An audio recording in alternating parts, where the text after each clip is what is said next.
Hola a todos, hoy vamos a hacer un viaje increíble en el tiempo. Nos vamos a ir directos a las orillas de dos ríos que lo cambiaron todo, porque allí nacieron las primeras grandes civilizaciones.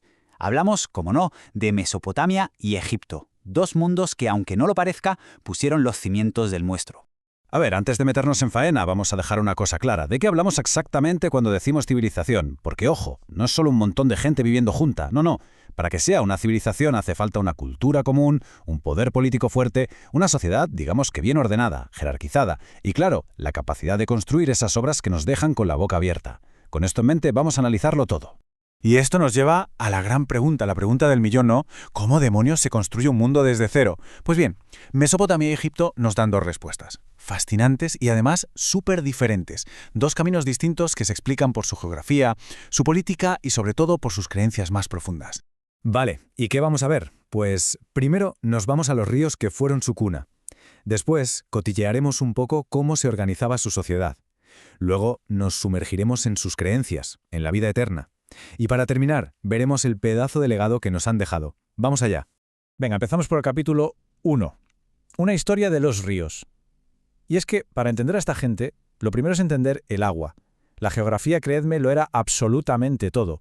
Fijaos, a un lado Mesopotamia. El nombre ya lo dice todo. Tierra entre ríos, el Tigris y el Éufrates. Era una zona superárida, pero con un ingenio brutal crearon canales y la convirtieron en un vergel.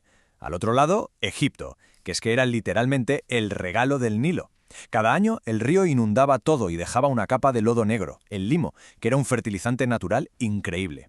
O sea, dos soluciones súper inteligentes para el mismo reto, sacar vida de donde no la había. Y aquí empieza la primera gran diferencia. Mesopotamia era una llanura abierta, fácil de invadir. El resultado, un lío constante. Su historia es un no parar de cambios, que si los sumerios, que ahora los acadios, luego los babilonios, después los asirios, vamos, un imperio tras otro. Una historia de conquista y de empezar de nuevo, una y otra vez. Pero Egipto era otra historia. Estaba como blindado por el desierto por todas partes. Y esa protección natural le dio una estabilidad que es alucinante. Su historia no es de cambio, es de continuidad. El imperio antiguo, el medio, el nuevo, periodos larguísimos, siglos y siglos, con las mismas dinastías. Son dos ritmos históricos que no tienen nada que ver. Claro, esto nos lleva directamente al segundo punto. ¿Cómo se organizaba toda esta gente? ¿Quién andaba aquí? Vamos a ver quién estaba en lo más alto de la pirámide. Y ojito porque aquí tenemos una de las diferencias más bestias. En Mesopotamia, el rey era, el representante de los dioses en la tierra. Un jefe supremo, sí, pero un humano al fin y al cabo. Pero en Egipto, el faraón no representaba a nadie. Él era un dios viviente caminando entre la gente. Y claro, esto lo cambia absolutamente todo. Si miramos la pirámide social de Mesopotamia, arriba del todo hay un grupito muy selecto. Estaba el rey, claro, pero también los nobles guerreros que en una tierra de tantas batallas eran fundamentales. Luego los sacerdotes que controlaban los templos y los escribas que manejaban toda la información. Vamos, este era el club VIP que tenía todo el poder y casi toda la pasta. En Egipto la cosa era parecida, pero con un matiz. Todos estaban al servicio del faraón Dios. Los nobles gobernaban las provincias, pero en su nombre. Los sacerdotes interpretaban lo que querían los dioses, y el faraón. El ejército protegía las fronteras del faraón.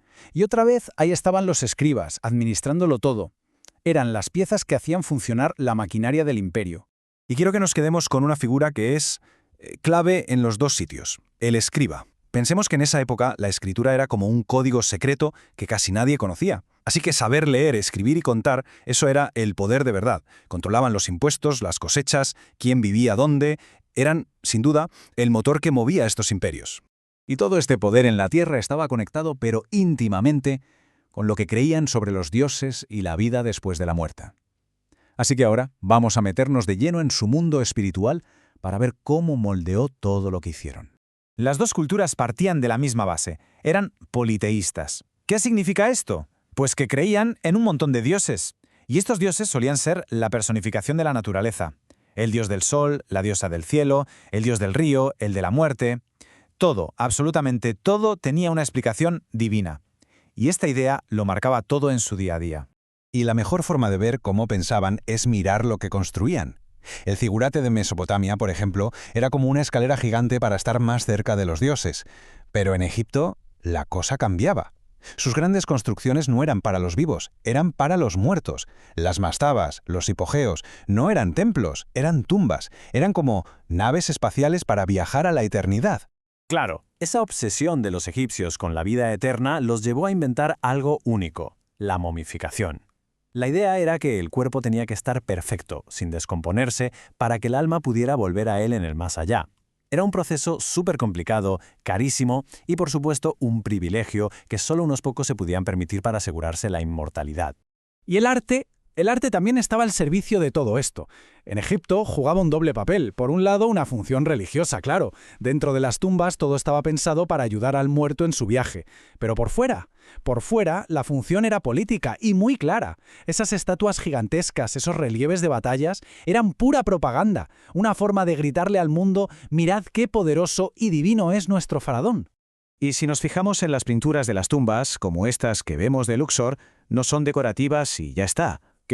Eran manuales de instrucciones visuales para el muerto. Por eso las figuras se ven así, como de lado, tan rígidas. El objetivo no era que parecieran reales, sino que se reconociera todo perfectamente. Se trataba de que el alma no se perdiera y supiera superar todas las pruebas en su camino a la eternidad. Bueno, y llegamos a la parte final. Después de todo esto, ¿qué nos queda? ¿Cuál es el legado real, el impacto que tuvieron estos pioneros en la historia? Pues su legado es, para que nos hagamos una idea, brutal. Está por todas partes. Pensemos un segundo, la escritura, la herramienta que nos permite tener historia, las primeras leyes por escrito, como el famoso código de Hammurabi, el calendario que usamos, nuestros conocimientos de astronomía, las matemáticas, hasta la idea de un gobierno organizado con funcionarios. Todo eso lo inventaron ellos. Pusieron los cimientos sobre los que se construyó todo lo demás.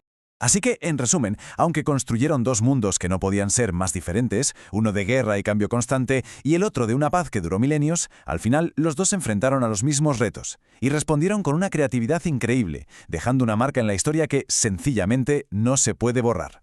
Y con esto lanzo una última pregunta para que le demos una vuelta. De todo lo que nos dejaron, desde la escritura hasta las pirámides, ¿cuál diríamos que fue la aportación más revolucionaria? ¿Cuál de todos sus inventos fue el que de verdad, cambió el rumbo de la historia para siempre?